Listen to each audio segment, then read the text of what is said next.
तहरीक इंसाफ को एक और बड़ा झटका। परवेज खटक का पार्टी ओहदा छोड़ने का ऐलान। 9 मई के वाकयात की मुजम्मत। कहा जो इस मुल्क में हुआ अच्छा नहीं हुआ, अल्लाह ना करे ऐसी हरकत दोबारा हो। मुल्क का सियासी माहौल खराब है, इस माहौल में चलना मुश्किल है। तहरीक इंसाफ केपी की सदारत का ओहदा छोड़ दिया। दोस्तों के मशवरे से आइंदा के लाहे अमल का ऐलान किया जाएगा।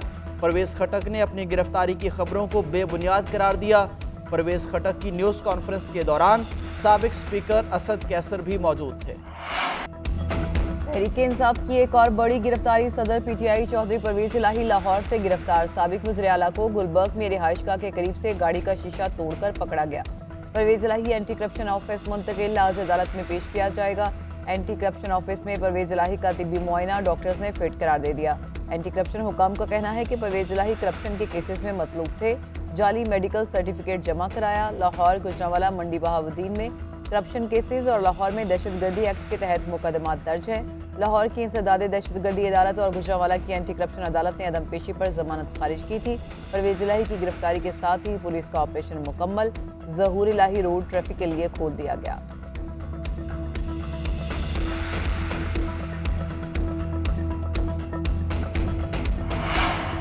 पंजाब हुकूमत ने परवेज इलाही की गिरफ्तारी को बड़ी कामयाबी करार दे दिया। निगरान वज़ीर इत्तलात पंजाब आमिर मीर ने कहा कि परवेज इलाही पुलिस को मतलूब थे, फरार होने की कोशिश में पकड़ लिए गए। परवेज इलाही छुपने की कोशिश में माहिर हैं, लेकिन मुहासरे के बायस गिरफ्तार हो गए। परवेज इलाही ने गिरफ्तारी के दौरान मुजाहिमत की, बुलेट प्रूफ गाड़ी नहीं खोल रहे थे।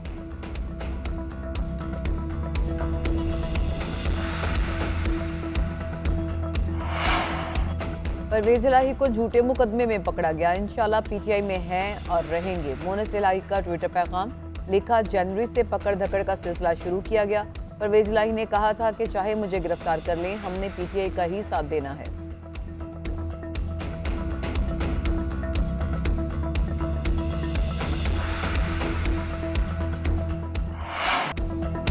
सियासी और अस्करी क़यादत आज सर जोड़ कर बैठेगी। वज़ीर आज़म ने आज कौमी सलामती कमेटी का इजलास बुला लिया। Army chief general Syed Asim Munir और दीगर अस्करी क़यादत और विफाकी वज़रा इस इजलास में शिरकत करेंगे। मुल्क में अमन व अमान, मुल्क की सलामती और दाखिली सूरत हाल का जायज़ा लिया जाएगा। उधर वज़ीर आज़म ने ट्विटर पैगाम में लिखा, कानून नाफिज करने वाले इदारों को बदनाम करने की कोशिश की जा रही है। 9 मई के वाक़यात से तवज्जो हटाने की कोशिश की जा रही है। लोगों को तशद्दुद पर उकसाया गया। रियासत की अलामात और फौजी तनसीबात पर हमला किया गया। जो शख्स रियासती इदारों के खिलाफ गंदी जुबान, हसास इदारों पर हमले कर सकता है, वो किसी भी हद तक जा सकता है। चेयरमैन पीटीआई से मुज़ाकरात किए तो शहदा के लवाहिकीन की जानिब से सख्त रद्द-ए-अमल आएगा। अंदेशा है कि अगर हम चेयरमैन पीटीआई के साथ मुज़ाकरात में बैठ गए तो हमें भी रद्द-ए-अमल का सामना करना पड़ेगा, लेकिन इसके बावजूद वो संजीदा हैं तो शहबाज शरीफ से राबता कर सकते हैं।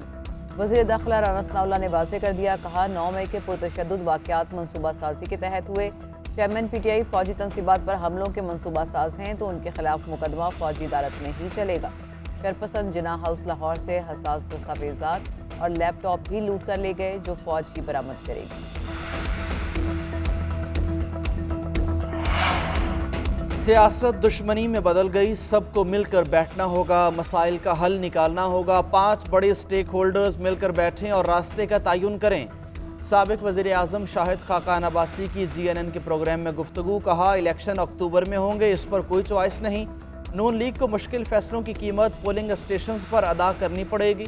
मैं सियासत छोड़ सकता हूँ, सियासी जमात छोड़ने के हक में नहीं हूँ। सूबों का निज़ाम नहीं चल रहा, नए सूबे बनाएं या इख्तियारात को निचली सतह तक मुंतकिल करें।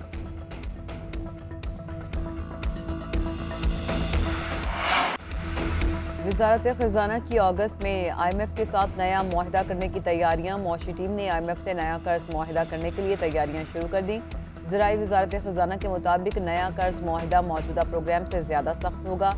IMF से नया बेल आउट प्रोग्राम 3 साल से ज़ायद का होगा। IMF से नया मुआहिदा न किया गया तो अक्टूबर तक डिफ़ॉल्ट का संगीन खदशा है। मौजूदा IMF प्रोग्राम मुकम्मल हुए बगैर 30 जून को ख़त्म हो जाएगा। वज़ीर ममलिकत बराए ख़ज़ाना आयशा गौस पाशा IMF से मुआहिदे के लिए पुरअज़्म, कहती हैं कि पाकिस्तान डिफ़ॉल्ट नहीं करेगा। पाकिस्तान ने तमाम अदायगियाँ वक्त पर की, कोई अदायगी मौके पर नहीं की गई। महंगाई पर भी जल्द काबू पा लेंगे।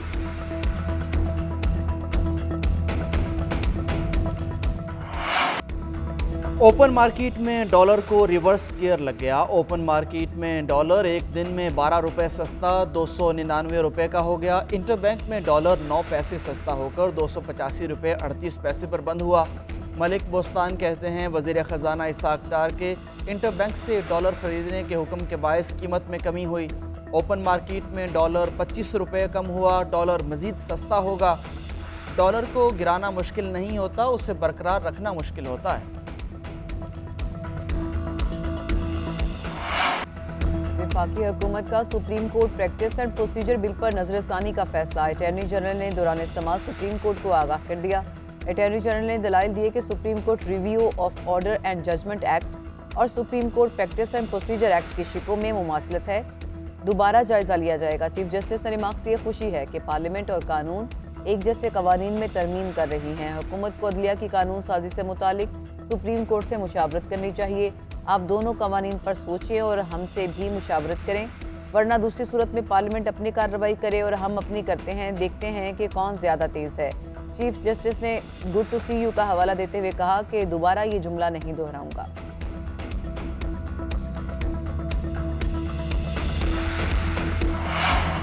ऑडियो लीक्स की तहकीकात के लिए खुसूसी कमेटी का इजलास। साकिब निसार के बेटे नजम साकिब और दीगर 2 अफराद के बैंक अकाउंट्स की तफसीलात तलब।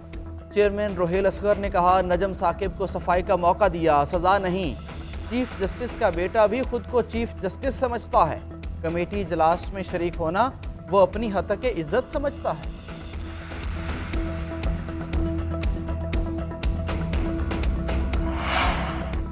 जहांगीर तरीन का नई सियासी जमात बनाने का मिशन। तहरीक इंसाफ के 50 से ज़ायद साबिक अरकान कौमी और सूबाई असम्बली ने अपनी हिमायत का यकीन दिला दिया। ज़राए का कहना है कि आइंदा आम इंतखाबात में मुस्लिम लीग नून से सीट एडजस्टमेंट या इंतखाबी इत्तेहाद के लिए जहांगीर तरीन नवाज शरीफ से मुलाकात के लिए लंदन भी जाएंगे। मुलाकात में तरीन ग्रुप और नून लीग के दरमियान आइंदा की सियासी हिकमत अमली पर गौर किया जाएगा। नून लीग ने जहांगीर तरीन की हालिया सरगर्मियों और जोड़ तोड़ पर तहफ़्फ़ुज़ात का इजहार किया था। जहांगीर तरीन ने वज़ीर आज़म और नवाज शरीफ को पैगाम भिजवाया कि उनकी सियासी कोशिशें नून लीग के लिए नुकसानदेह नहीं होंगी।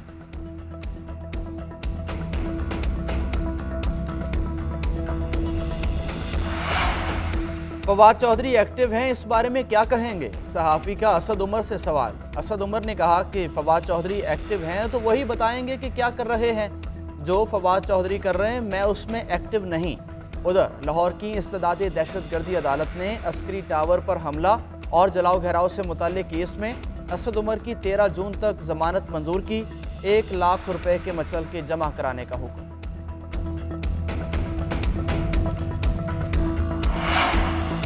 साबिक MPS सैयद रफाकत गिलानी का तहरीक इंसाफ छोड़ने का ऐलान। 9 मई के वाक़यात की मज़म्मत कर दी। कहते हैं नहीं जानता ये प्लानिंग से हुआ है या नहीं, मुल्क और फौज का नुकसान किया गया। 9 मई के वाक़यात का अजाला मुमकिन नहीं, जो भी मुलविस हैं उन्हें कड़ी सज़ा दी जाए। उधर उस्मान डार के भाई आमिर डार का सियासत छोड़ने का ऐलान। कहते हैं कि सियासत छोड़ रहा हूँ, किसी से कोई झगड़ा नहीं। 9 मई के वाक़यात की भरपूर मज़म्मत करता हूँ। उस्मान डार अपने फैसले के खुद मालिक हैं।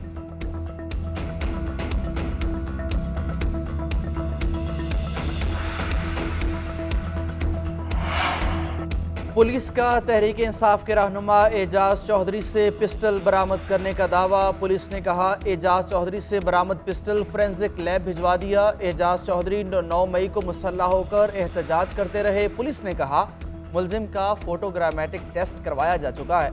फोटोग्रामेटिक टेस्ट मुलजिम की 9 मई की वीडियोस का तयन करेगा। उधर लाहौर हाईकोर्ट ने खतीजा शाह को आज पेश करने का हुक्म दे दिया।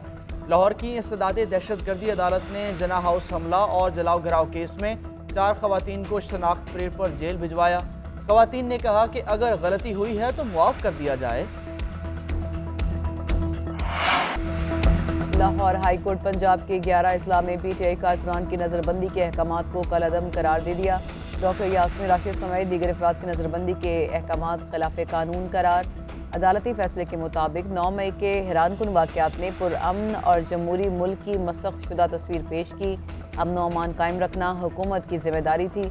9 मई को सियासी लीडर की गिरफ्तारी पर मुल्क भर में अफसोसनाक रद्द-ए-अमल आया। हुकूमत ने 9 मई के वाक़े पर बगैर सोचे समझे लातादाद नज़रबंदी के अहकामात जारी किए। हुकूमत के पास अगर कोई शवाहिद मौजूद थे तो फौजदारी मुकदमात में गिरफ्तारी के लिए बहुत वक्त था। डिप्टी कमिश्नर का नज़रबंदी का फैसला ऑर्डिनेंस 1960 के सेक्शन 3 की खिलाफ वर्जी है। 11 अजला के तमाम नज़रबंद अफराद को फौरी तौर पर रिहा किया जाए।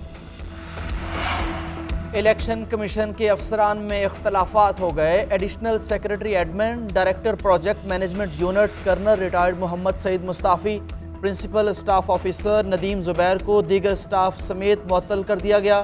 डायरेक्टर HR अंजुम बशीर शेख भी मुस्ताफ़ी हो गए।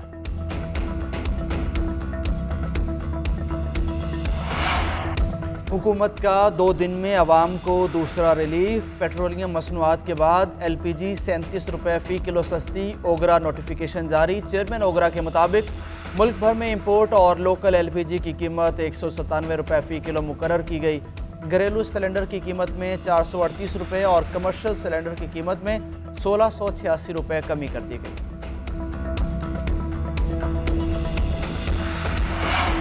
एलॉन मस्क एक बार फिर दुनिया की सबसे अमीर तरीन शख्सियत। ब्लूमबर्ग बिलियनियर इंडेक्स के मुताबिक पेरिस टेस्ला के CEO ने दोबारा दुनिया की अमीर ट्रेडिंग में फ्रांसीसी टाइकॉन बर्नार्ड के हिस्से में 2.6% कमी।